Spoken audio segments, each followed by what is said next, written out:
My name is Anna, and 2 years ago, my husband Max and I made a decision that changed our lives completely. We left the busy city and moved to a small, quiet village surrounded by nature.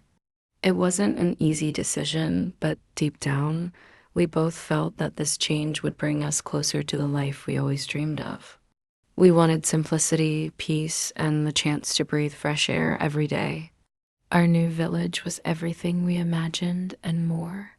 It was surrounded by green forests, open fields, and a crystal clear river that ran along the edge of the community. Every morning, the air smelled of pine trees, and you could hear birds singing. It was such a contrast to the loud noise of car horns and construction that we were used to in the city. Here, everything moved slower in a rhythm that felt natural and comforting. Our house was small but cozy. It had a little garden in the front, which Max and I spent hours fixing up. We planted flowers of all colors and started growing our own vegetables in a small patch near the back. It was hard work at first, but every little sprout that appeared felt like a small victory. I remember how excited we were when our first tomatoes ripened. It was such a simple thing, yet it brought us so much joy. One of the reasons we moved here was to prepare for the family we planned to have one day. Max and I both believed that this quiet village, with its clean air and open spaces, would be the perfect place to raise children. We dreamed of little feet running through the grass, laughter echoing through the house, and bedtime stories by the fireplace. These dreams gave us hope and made us feel like we had made the right choice. The people in the village were friendly and welcoming.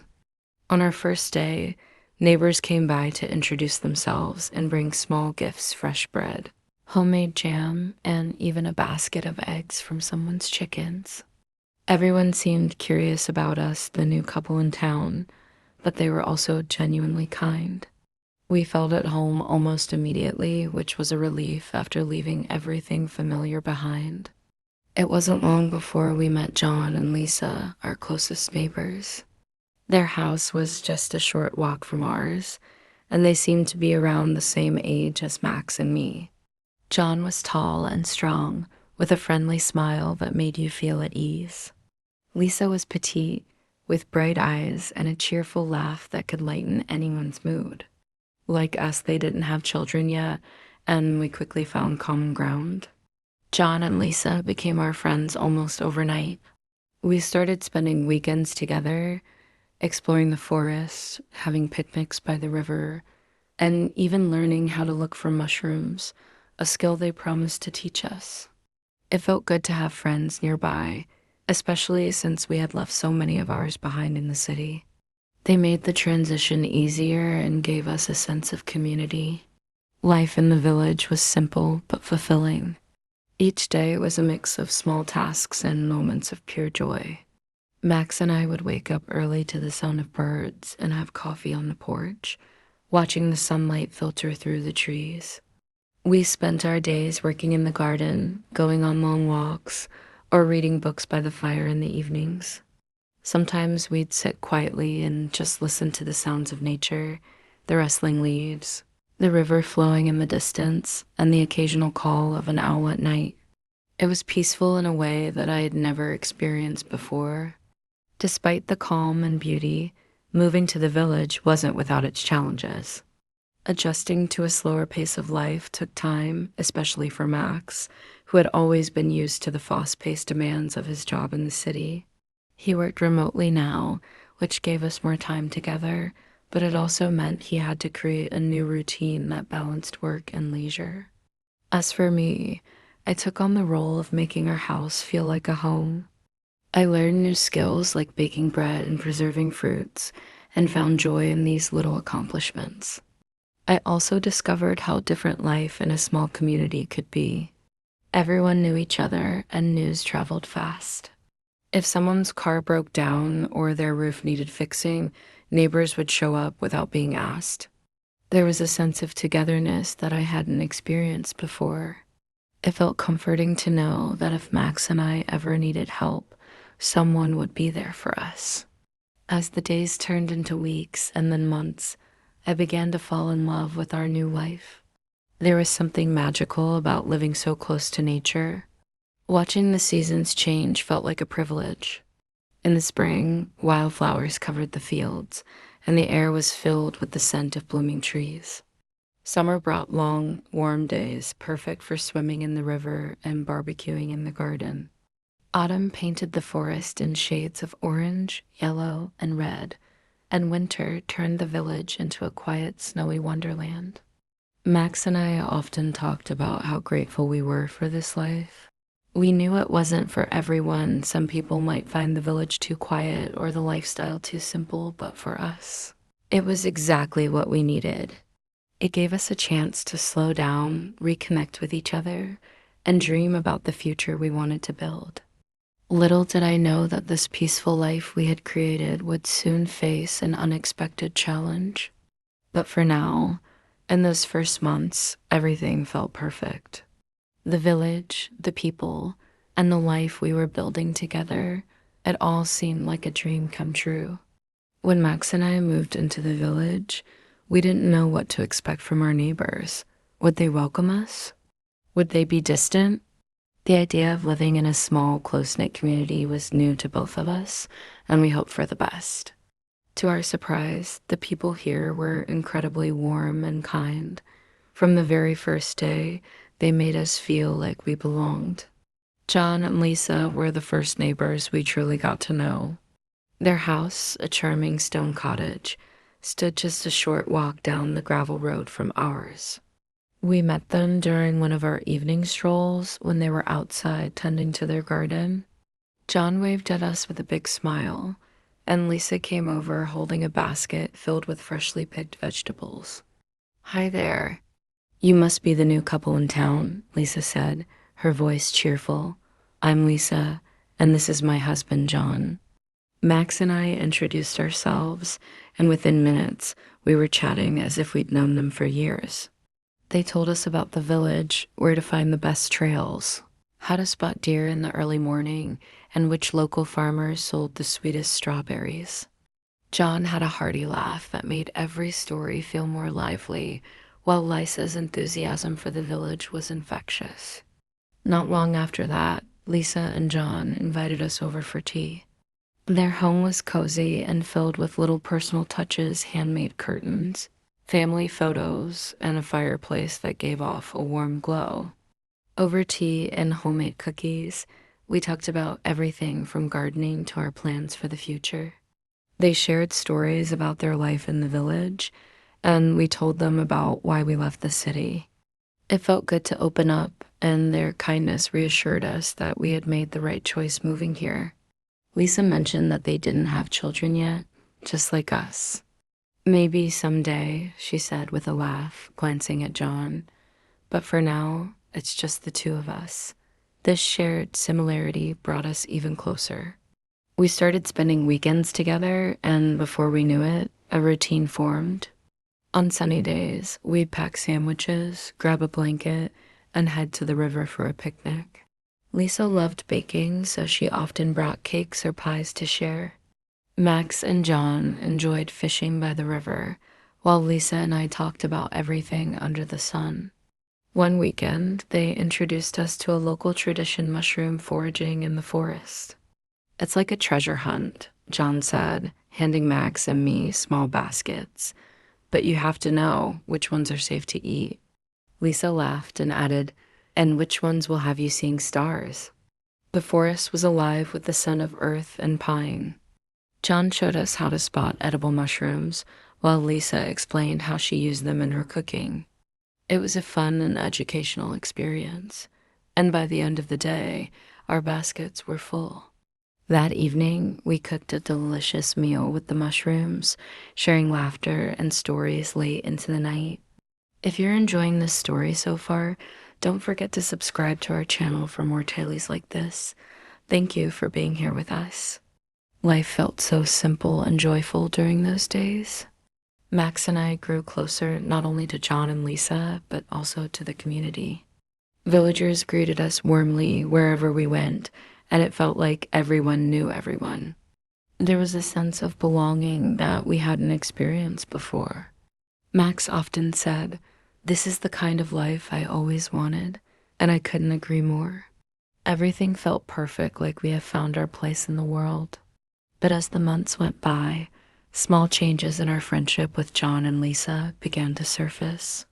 At the time, I didn't think much of them. After all, every relationship has its ups and downs, right? Little did I know, those subtle changes would mark the beginning of something that would test our peaceful life in ways I couldn't have imagined. Life in the village seemed perfect at first.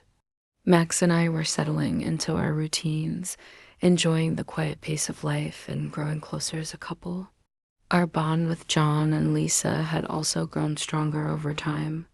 We felt fortunate to have made such good friends so quickly, but slowly, subtle cracks began to appear in what had seemed like an ideal friendship.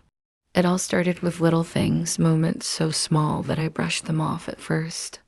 Lisa began asking Max for help more often than usual. At first, it was simple things like carrying a heavy box or fixing a squeaky door. Max didn't seem to mind. He had always been kind and helpful, and I admired that about him. However, as time went on, her requests became more frequent, and I began to notice patterns that unsettled me. For instance, Lisa seemed to time her visits to our house for when Max was home, even if it was during his work hours. She'd knock on the door with a bright smile, asking for help with her garden or a repair in her kitchen. At first, I thought nothing of it. After all, neighbors help each other. It's part of living in a small community. But as these visits became more frequent, I couldn't shake the feeling that something was off. One day, I noticed something that made me pause. Lisa had come over as usual to ask for Max's help. She was wearing a dress I hadn't seen before, fancier than her usual casual clothes. She smiled warmly at Max and laughed a little too hard at something he said. I stood there, watching them, feeling an odd sense of discomfort. I tried to tell myself that it was nothing, but the uneasy feeling lingered. Max, however, didn't seem to notice anything unusual. He continued helping Lisa whenever she asked, spending more and more time at her house. He'd return home saying he had fixed her fence or helped her move furniture. I tried to be understanding, but I couldn't help wondering why she needed so much help when John, her husband, was away. The situation started to weigh on me. One evening, after Max had come home late from Lisa's, I couldn't keep my thoughts to myself any longer. "Why do you spend so much time at Lisa's house?" I asked, trying to keep my voice calm. Max looked at me, surprised. "I'm just helping her out," he replied. "She's on her own while John is away, and I don't see any harm in lending a hand." I nodded, pretending to accept his answer, but my heart felt heavy. I didn't doubt Max's intentions. He was a good man, and I knew he wouldn't intentionally hurt me. Still, something about the situation didn't feel right. I decided to pay closer attention to what was happening, not out of distrust for Max, but because I needed to understand if my unease was justified. The next time Max went to Lisa's house, I found a reason to follow him. I told myself it was just to say hello, but deep down, I wanted to see how they interacted. When I arrived, Lisa greeted me with her usual cheerful smile, acting as if nothing was out of the ordinary. But as I watched her and Max talk, I noticed subtle things, small touches on his arm. The way she leaned closer to him when she laughed. It wasn't overt, but it was enough to make me uncomfortable. That night, I couldn't sleep. My mind raced with questions. Was I overreacting? Was Lisa just being friendly, or was there something more to her behavior? And why didn't Max see what I was seeing? I felt trapped between my trust in Max and my growing suspicions about Lisa. It was a lonely feeling, one I didn't know how to share with anyone, not even Max. As the days went on, my unease grew. Lisa's visits to our house became more frequent, and she often found excuses to spend time with Max. She'd bring over baked goods or ask for advice on her garden, always with a bright smile and a reason to linger. I tried to convince myself that I was imagining things, but the tension in my chest told me otherwise. One afternoon, I was working in the garden when I saw Max and Lisa standing outside her house. They were talking, and Lisa was laughing, her hand resting lightly on Max's arm. My heart sank. It was a harmless gesture, but it felt like a confirmation of everything I had been worried about. I knew I couldn't stay silent any longer. That evening, I confronted Max again. Max, I said, my voice trembling slightly, I need to talk to you about Lisa.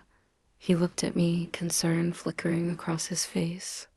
What's wrong? He asked. I hesitated, choosing my words carefully. I feel like she's crossing some boundaries, I said, and I don't like how much time you spend with her. Max was quiet for a moment, then he sighed. Anna, I didn't realize it was bothering you this much. I was just trying to help, but if it's making you uncomfortable, I'll stop going over there so often. His words brought a sense of relief, but also a lingering doubt. I wanted to believe him, but I couldn't shake the feeling that this wasn't the end of the problem. As the days turned into weeks, Max made an effort to spend less time at Lisa's house. I appreciated his effort, but the unease in my heart remained. I couldn't tell if it was because of Lisa's behavior or my own fears, but I knew one thing for sure. I wasn't ready to let my guard down just yet. Despite Max's promise to spend less time with Lisa, the uneasy feeling in my chest refused to leave. I wanted to trust him completely, but every time I saw Lisa or thought about her visits, my mind filled with questions I couldn't answer. Was she intentionally crossing boundaries, or was I just being paranoid? Either way, I knew I couldn't let my fears fester any longer. One evening, after dinner, I decided it was time to speak openly with Max. He was sitting on the couch, reading a book, and I joined him, trying to gather my thoughts. Max, I started, my voice steady but serious. We need to talk. He looked up from his book, his expression immediately softening. Of course. What's on your mind? I took a deep breath. I've been feeling uneasy about Lisa, I admitted. I know you've been trying to help her less, and I appreciate that, but I can't shake the feeling that something isn't right. Max set his book down and leaned forward, his elbows resting on his knees. Anna, I don't want you to feel this way. I've never meant to hurt you or make you doubt me. Lisa's just a neighbor who needed help, and I didn't think twice about it. But if her behavior has been bothering you, I want to understand. His sincerity gave me the courage to be completely honest. It's not just the help, Max, I explained. It's the way she acts around you, her smiles, the way she dresses when she knows you're coming over, and how she finds reasons to keep you around longer than necessary. It makes me uncomfortable. Max frowned, clearly processing my words. After a moment, he said, I guess I've been blind to all of that. I thought I was just being a good neighbor, but I see now how it could come across differently. He reached for my hand, his grip firm and reassuring. Anna, you're the most important person in my life. If Lisa's behavior is upsetting you, I'll make sure to set clearer boundaries. I felt a wave of relief at his words, but there was still a part of me that couldn't let go of the unease. It's not just about boundaries, Max, I said softly. It's about us, about making sure nothing comes between what we have. He nodded, his expression serious. I understand, and I promise I'll be more mindful from now on. You and I are a team, and I don't want anything to threaten that. From that moment, I noticed a change in Max's behavior. He avoided going to Lisa's house unless absolutely necessary and made a point of spending more time with me. We went on walks together, worked on projects around the house, and even started planning a weekend getaway. His effort to rebuild my trust didn't go unnoticed, and slowly I began to feel more at ease. But Lisa, it seemed, wasn't ready to give up so easily. One afternoon, she showed up at our door with a cake. Her smile was bright as ever. Hi, Anna, she chirped. I baked this for you and Max. I hope you'll like it. I forced a polite smile and took the cake from her hands. Thank you, Lisa, I said, keeping my tone neutral. Is Max home? She asked, craning her neck to peek inside the house. I felt my chest tighten. Yes, but he's busy right now, I replied, stepping slightly to block her view. Her smile faltered for a brief moment before she quickly recovered. Oh, no problem. Just let him know I stopped by. She waved and walked away, leaving me standing at the door with the cake in my hands. That evening, I told Max about her visit. He laughed lightly, brushing it off as a friendly gesture. She's just being nice, Anna. Don't read too much into it, he said, but I couldn't ignore the way her actions made me feel. To me, it didn't seem like simple friendliness, it felt calculated. As days turned into weeks, Lisa's visits became less frequent, and Max seemed more focused on us. We spent evenings talking about our dreams and plans for the future, and for the first time in months, I felt a sense of peace returning to our home. But even as life began to feel normal again, I couldn't completely let my guard down. One afternoon, while I was running errands in the village, I ran into Lisa at the store. She greeted me with her usual cheerful demeanor, but her words carried an edge that made my stomach churn. You know, Anna, she said casually, you're lucky to have Max. He's such a helpful man, I don't know what I'd do without him. Her comment caught me off guard, but I managed to smile politely. Yes, he's wonderful, I replied, keeping my tone even. Lisa laughed softly. More than wonderful, I'd say. You're a lucky woman. I nodded, unwilling to engage further, and quickly excused myself. As I walked away, her words echoed in my mind. I couldn't tell if she was trying to provoke me or if I was overthinking things again. Either way, I knew I had to stay strong for myself and for my relationship with Max. Over the following weeks, Lisa's presence faded further into the background. Max and I continued to rebuild our connection, focusing on the life we were creating together. We laughed more, shared quiet moments under the stars, and even started talking seriously about starting a family. Despite everything, I was determined not to let my fears overshadow the love and trust we had worked so hard to build. As time passed, Lisa seemed to become more distant. She stopped visiting as often and didn't ask Max for help with her usual small tasks. For a while, it felt like we were finally returning to normal. I allowed myself to breathe a little easier, believing that perhaps she had understood the unspoken boundaries.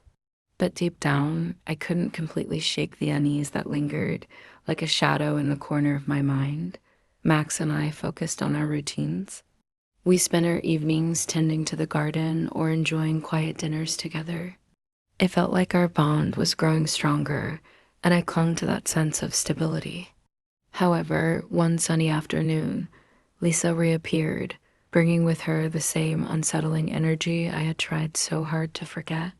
I was hanging laundry in the backyard when I heard her voice. Anna, she called out cheerfully from the gate. I turned to see her standing there, holding a small basket filled with freshly baked cookies.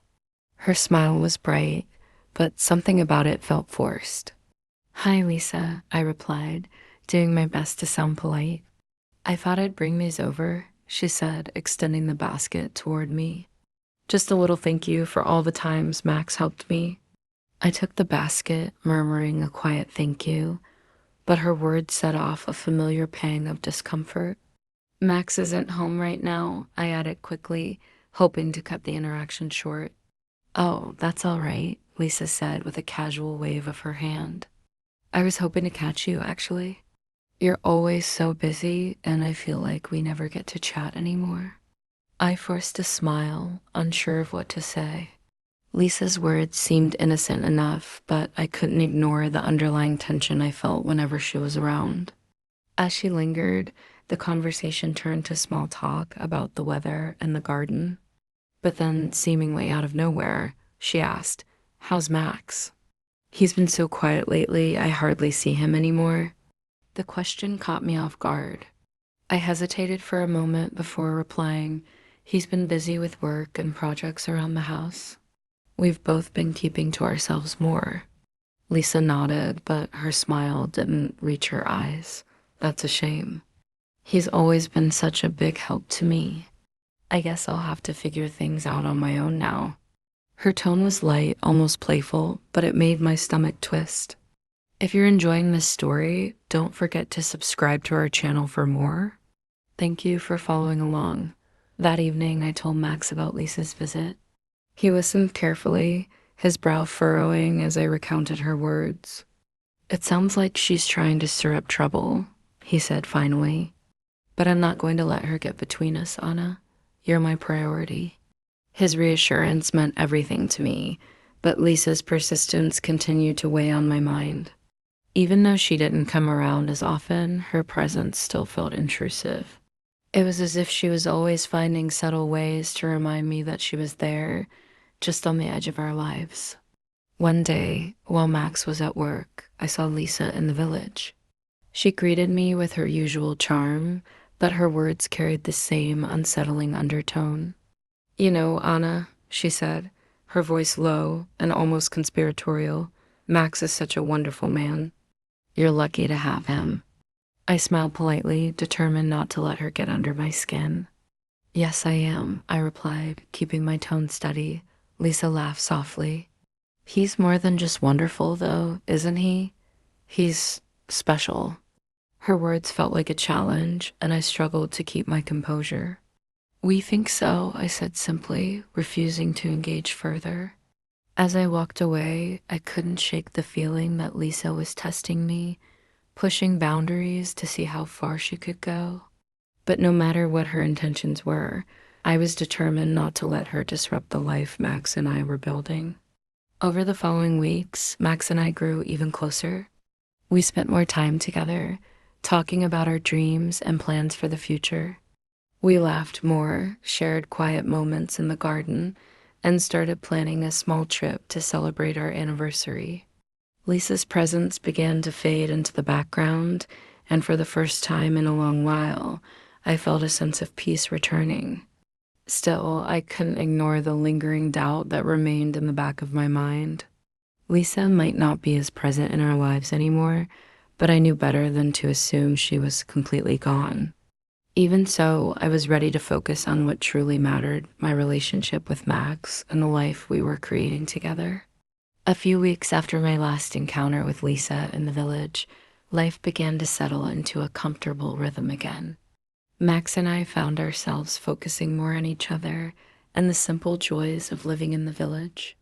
We spent our weekends hiking in the forest, cooking meals together, and dreaming about the family we hoped to start. It felt like a new chapter was unfolding, one filled with hope and togetherness. One afternoon, Max came home with surprising news. "John's coming back next week," he said with a smile. "He got a break from work and will be staying for a while." Hearing this brought an immediate sense of relief. I didn't realize how much I had been waiting for this moment until Max said it out loud. With John's return, I hoped Lisa's focus would shift back to her own life, and the tension I'd felt for so long would finally dissolve. The day John returned, Lisa hosted a small gathering at their house. She invited a few neighbors, including Max and me, to celebrate his homecoming. I was hesitant at first, but decided it was a good opportunity to turn the page and move forward. When we arrived, Lisa greeted us warmly, but her attention was firmly on John. For the first time in months, I saw her acting like the cheerful neighbor I had initially met. It was a relief to see her focus elsewhere, and I couldn't help but feel grateful that this chapter of uncertainty might finally be closing. Over the next few weeks, things began to change noticeably. Lisa stopped coming over to our house, and her interactions with Max became polite and distant. John's presence seemed to bring a balance back to her life, and for that, I was thankful. The weight I had been carrying for so long started to lift, and the peace I had longed for finally returned. One evening, as Max and I sat outside watching the sunset, he took my hand and said, "I'm so glad we moved here. Anna, I know things haven't always been easy, but I wouldn't trade this life with you for anything." I looked at him, feeling a wave of gratitude and love. I wouldn't trade it either, I replied. Everything we've been through has only made us stronger. From that moment, I made a conscious effort to let go of the lingering doubts and fears that had once consumed me. Max had proven his love and loyalty time and time again, and I realized that holding on to the past would only hinder our future. I chose to trust him fully, knowing that our bond was stronger than anything that could come between us. A few months later, we received news that John had accepted a new job in the city and he and Lisa would be moving away. The announcement brought mixed emotions. While I was relieved to put the past entirely behind us, I also felt a tinge of sadness knowing they were part of the story that had shaped our life in the village. The day they moved, Max and I stood outside to say goodbye. Lisa hugged me warmly, and for the first time, her smile felt genuine. "Take care of each other," she said, her tone sincere. I nodded, wishing them well as they drove away. With Lisa and John gone, the village felt quieter than ever, but in the best possible way. Max and I threw ourselves into our dreams, talking more seriously about starting a family and planning our future. The unease that had once clouded my thoughts was replaced with hope and excitement. One evening, as we sat in a garden under a canopy of stars, I turned to Max and said, "I think we're ready, don't you?" He smiled, understanding exactly what I meant. "I think so too," he replied, taking my hand in his. The life we had built in the village wasn't perfect, but it was ours. Through the challenges and doubts, we had grown stronger together. And as we looked toward the future, I felt nothing but gratitude for the love and trust that carried us through. If you've enjoyed this story, don't forget to subscribe to our channel for more heartfelt tales. Thank you for being part of this journey with us.